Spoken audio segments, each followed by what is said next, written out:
কথা ধারাবাহিকের আজকের পর্বে আমরা দেখতে পাবো কথাকে গুন্ডাগুলো নিয়ে আটকে রেখেছে। এরপরে অগ্নি যখন সেই রাস্তা দিয়ে যাচ্ছিল তখন দেখতে পারে দুইটা বাইক, আর যেইটা দেখে ভেতরে ঢুকে অগ্নি, আর ভেতরে ঢুকে দেখতে পায় কয়েকটা গুন্ডা মিলে একটা মেয়েকে আটকে রেখেছে।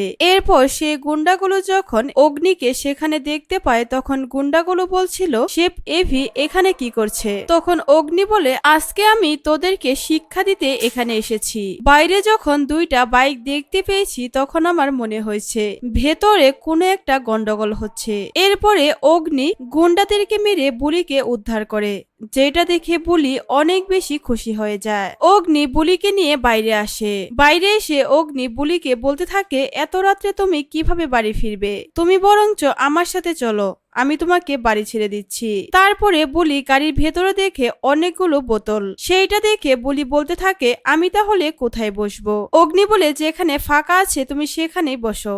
এরপরে কথার সিটে গিয়ে বসে পড়ে বুলি। অগ্নি তখন মনে মনে বলতে থাকে কথা চলে যাওয়ার পর থেকে এই সিটে আমি কাউকেই বসতে দেই না, এই মেয়েটা গিয়ে সেই সিটে বসে পড়েছে। এরপরে অগ্নি বুলিকে বাড়িতে ছেড়ে দেয়। সেখানে বুলি বাড়িতে গিয়ে তার ভাই বোনদের বলছিল ভালো সাহেব আজকে আমাকে বাঁচিয়েছে আর আমাকে বাড়িতে পৌঁছেও দিয়েছে।